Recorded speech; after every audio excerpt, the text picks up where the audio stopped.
You're an empire in your twilight. Over a dozen ethnic groups within your borders are itching to break away, but your neighbor, an ancient rival, is also shrinking. This gives you the chance to swallow up one of their former territories. You're incredibly unpopular there. A large part of the population would love to break away and join with another smaller independent nation full of people just like them. So, what do? Send the heir to the throne to drive around the capital in an open top convertible. What could go wrong? Oh, just everything? Literally everything could go wrong. But sure, parade the air around like a royal pinata. That's a great plan. Welcome to History is Criminal. I'm your host, Mick Biddick, and with me is my lovely co host and wife, the unqualified and unapologetic Kimberly. Say hello, Kimberly. Hello, Kimberly. That joke's almost as old as our story today. Hey, the classic never die.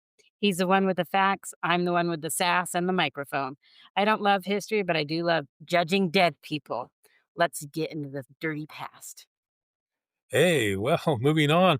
This is a story of an assassination that would spark a war that altered the very foundation of world events for the next century. But it's an assassination that should have never happened. Well, should any assassination ever really happen? Okay, you're right there. But this one was a series of errors on the part of the assassin, the security, even the victims, that, if not so tragic, would have been funny. So a full on disaster casserole. And yes, the hilarity of people getting shot. That must be a guy thing. Just wait. But first, some background. Oh, yay, war history. Let me grab my emotional support pug.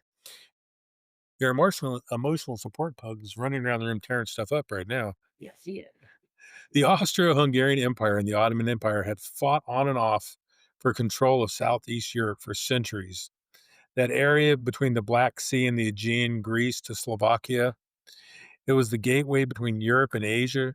Control it, and you're going to be making money hand over fist. The Russians, the British, the French had all got involved in this, as well as making alliances, switching sides, etc., etc. Honestly, the drama level here is giving off middle school cafeteria vibes, but with crowns and guns. Basically, anyway, by the start of the 20th century, the old Ottoman Empire was beginning to fall apart, and some parts were breaking away. The Greeks, the Serbs, and some others were becoming their own independent states. But it was the age of imperialism, and European powers want to take those little independent states for themselves. So, when Bosnia and Herzegovina broke away from the Ottoman Empire, its powerful neighbor to the north, Austria, annexed it in 1908. So they were just like, you belong to us now. And the country with the big long name you just said were just like, fine. A little more complicated, and no, the Bosnians were far from fine with it. It was a region with a variety of ethnic groups and varying loyalties. 40% of the population were Serbs and sought closer ties with Serbia, their neighbor to the east. 30% were Muslims, a holdover from the Ottoman Empire days. Another 20% were Croatians. Very few were ethnic Austrians or Hungarians, the only two groups within the empire with any rights. That's a lot of people to ignore when making decisions about who rules what. But hey, empire's gonna empire. And an empire rarely cares if you're happy with being engulfed as part of the empire. The tiny nation of Serbia also wasn't happy about Bosnia Herzegovina becoming part of the Austro Hungarian Empire either, and were reportedly giving aid to Serbians living in Bosnia who were plotting against the empire. Countries messing in the affairs of other countries. Shameful. Of course, the USA would never do that. If only, but like any good Hollywood blockbuster, we have to have a romantic twist. A love story, if you will. Ferdinand and Sophia were their names, and it was a romance of forbidden love. So Romeo and Juliet, but I assume with a happy ending? Well, you know what they say when you assume. Franz Ferdinand was the heir to the throne of the Austrian Empire. It was important that he marry the right woman to be the next empress. While Sophia was of minor nobility, she was not from one of the major royal lines of European nobility. It seems that the emperor, Franz Joseph, Ferdinand's uncle, objected to the marriage and wanted him to marry into one of the other families with connections to a European throne. Franz Joseph was so mad that he refused to even attend the wedding in 1900. Honestly, would you even want him there? What bride is going to want a judgy old man giving her the evil eye during her wedding? You may now kiss the bride while great uncle Buzzkill scowls of disapproval. No, thank you. Well, love won the day, and the couple got married despite the objections of Franz Joseph. While Ferdinand remained the heir, Joseph banned his four children from ever being able to ascend to the throne. Now, if the story ended there, they lived happily ever after, and the world today would be a far different place.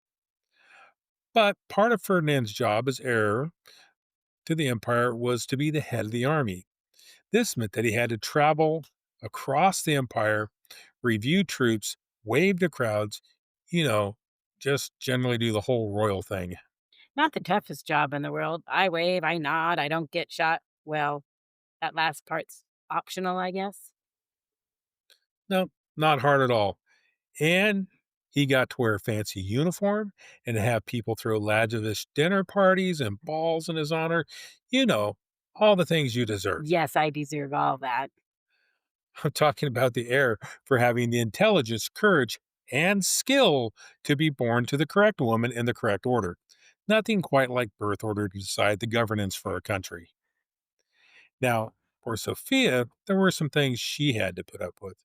According to History.com, at imperial banquets, she had to enter the room last, unescorted, and sit far away from her husband as if they weren't together. Sit in the back and don't touch anything. Sounds like things I used to tell my children when they were little. I mean, she was in line to be the next empress, so I assume there were some perks too, like being stupidly rich and living in a palace. And evidence supports the idea that, unlike many royal marriages, she and Ferdinand actually loved each other. But we have to introduce some other folks at this point, too. Ooh, plot twist. I bet it's not any good either. It never ends. Well, the Black Hand, by the way, great name for your terrorist group. The That Black doesn't Hand. give it away at all. The Black Hand was a revolutionary group with ties to the Serbian military. They had plotted to strike the Austrian government in Bosnia, and in 1914, they'd be given a target too good to pass up. It was announced on June, or it was announced in June 1914, Franz Ferdinand would travel to Sarajevo, the capital of Bosnia, to tour military installations. They even went as far as to publish a map of the route he would take through the city. I'm not a security expert, but that seems like a stupid idea. I'm sure they wanted the optics of thousands of cheering peasants showing love for their Archduke.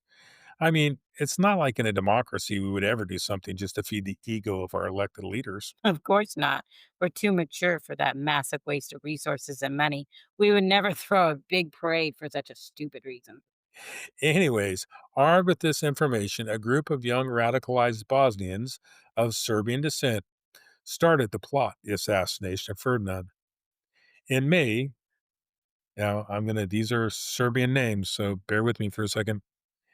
Gavrilo Principi, Trifiko Gebritz, this is the good one, Nedikiliko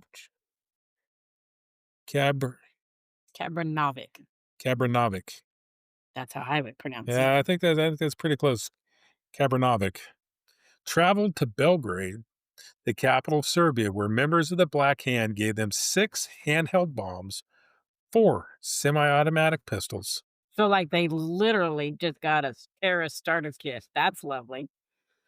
They were also given cyanide capsules to make sure they were not taken alive. The 3 practiced with handguns in a park in Belgrade. I guess they just went out in the middle of the park and started shooting targets, and nobody seemed to care. Before returning to Bosnia, a member of the Black Hand helped them smuggle the weapons across the border. It was never actually determined if the Serbian government had anything to do in the plot, but it would turn out that didn't really matter. Despite the fact that Ferdinand hated Serbs, who he called pigs and vermin, he had opposed the annexation of Bosnia. He feared, and rightly so, it turned out, that it could create tension in the region, which had already seen a number of small wars. What made it even dicier was that Russia had sworn to defend their fellow Slavics, the Serbians, in case of war. But duty called, and Ferdinand had to go to Sarajevo, even after being warned that traveling there was a bad idea.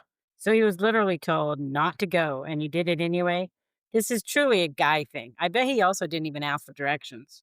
Well, I'm sure he could find Bosnia without directions. I mean, it just head southeast. Yeah, see, told you, a guy thing. Anyway, on the 23rd of June, Ferdinand and Sophia started their journey.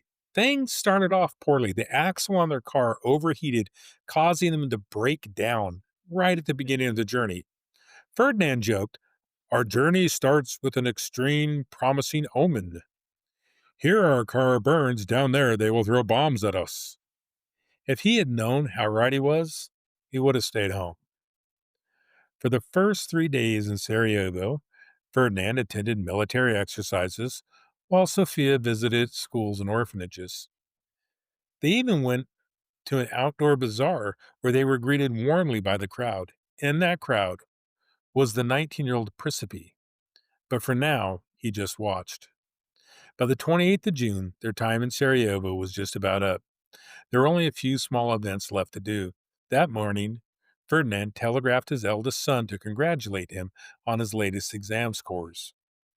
Fortunately, the children had stayed behind in Austria. There was a short review of some troops, and in a rare show of support, Sophia was allowed to walk beside Ferdinand as he inspected the soldiers. Oh, how nice. We will allow you to walk next to your husband. The couple then got in an open top convertible for the short drive to City Hall. The convoy was supposed to have in the lead car 6 special trained officers, but instead there was only one and 3 local policemen. The entire trip to Sarajevo had been a absolute failure of security. Ferdinand was constantly exposed without guards between him and the crowds. The Austro Hungarians had put more planning into the dinners and guest list than they had protecting their heir to the empire. The route was, of course, published so that it'd be easy to get a close look at the royal couple. The conspiracy now counted 7 assassins in its rank. Each took a spot along the main venue leading to City Hall and waited their turns. It was Krabinovic who would get the first attempt at Ferdinand. As the motorcade approached his position, he asked a bystander which car carried the Archduke.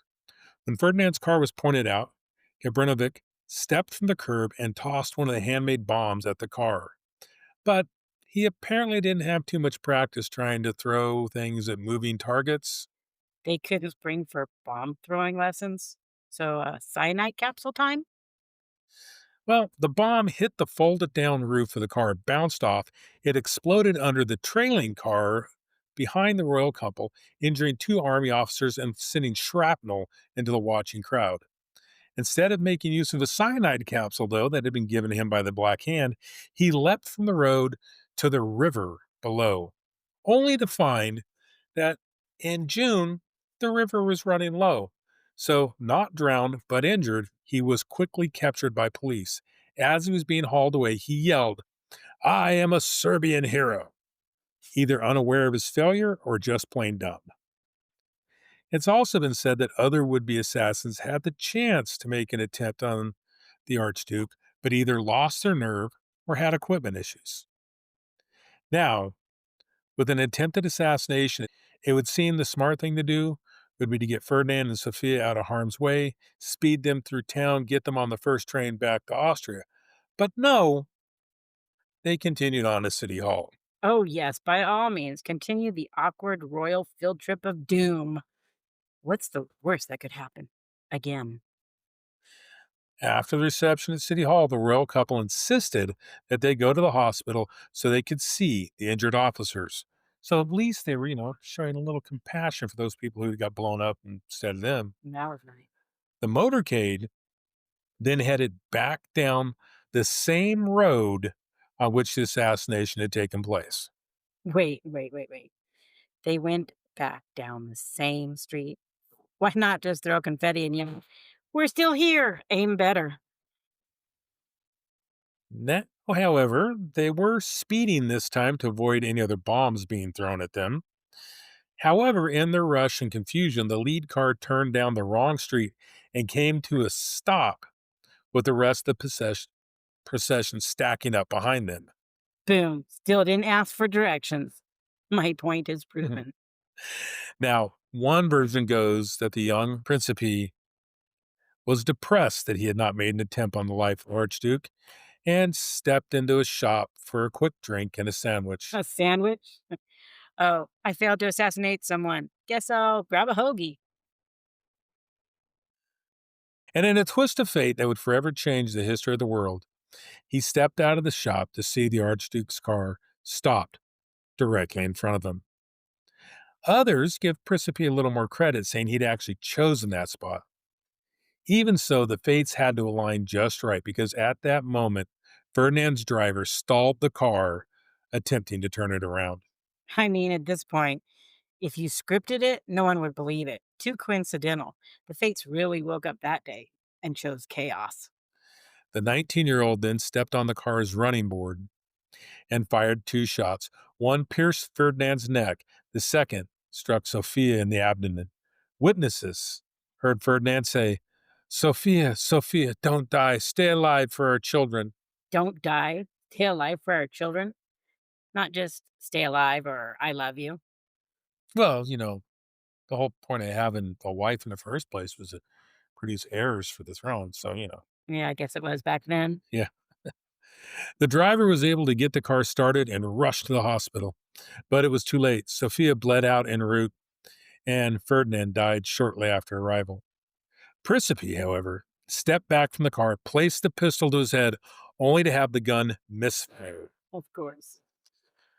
Bystanders quickly seized him, and before he could chamber another round, the skinny 19-year-old, who had been rejected by the Serbian army for being too weak and too small, had unknowingly lit the fuse to start the most cataclysmic war in history up to that point. As you probably know, the sequel, World War II, will be even bloodier. He freely admitted to killing the Archduke, Franz Ferdinand, but he said he never wanted to harm Sophia. Under Austrian law, he was 3 weeks too young to face the death penalty. Clearly, Austria is not Texas. No way. He was given 20 years in prison, which seems kind of odd. 3 weeks older, death penalty, 3 weeks younger, 20 years in prison. Seems like a big range there for a 19-year-old. Yeah. He made it just over 3 years before dying from illness. It was reported that at the time he died, he only weighed 80 pounds. He was tortured and starved while in prison, which surely sped to his death. Austria then demanded that Serbia allow them to investigate inside of Serbia in a manner that would have basically ended Serbian sovereignty. Serbia, of course, would refuse this, leading Austria to declare war. Russia chose to honor their alliance with Serbia and declared war on Austria. Europe's tangled alliance system now would come into play. So basically, one domino tripped and the whole world fell over. Cool. That seems stable. Real well thought out system you got there, humanity. And it really makes Winston mad. Yeah, he's not happy. The reigning major powers of Europe were already on the verge of war over imperial holdings in Africa, and this war could redraw the world map in favor of the winners. And while the fighting would take place mainly in Europe, the prize would be the lands of Africa, the Middle East, and Asia. It wouldn't be long until the United States found their way into the war to keep the world safe for democracy, while at the same time ensuring English and French colonial supremacy not be interrupted. Ah, yes, imperialism. The fine art of saying mine, mine to things that clearly aren't. Bet their favorite movie was Finding Nemo. Mine, mine, mine. Now Europe might have found a reason to go to war anyway. After all, there's only so much land, and imperialists without a place to conquer will have to turn on each other eventually. But if a driver doesn't take a wrong turn, or if they just fled the city after the first assassination attempt, or had they even listened to Franz Ferdinand in the first place and not annexed Bosnia, how things might have been different. So, what we've learned is don't publish your travel route, don't ignore credible threats, and maybe don't annex countries that hate you. Revolutionary concept, I know. Yep. This has been History is Criminal. Thanks to my co host, Kimberly. Join us again in a week's time. And we're going to look at America's first bank robbery in 1798. Until then, if you like what you heard, tell a friend. And if you didn't, tell an enemy. Never suffer alone.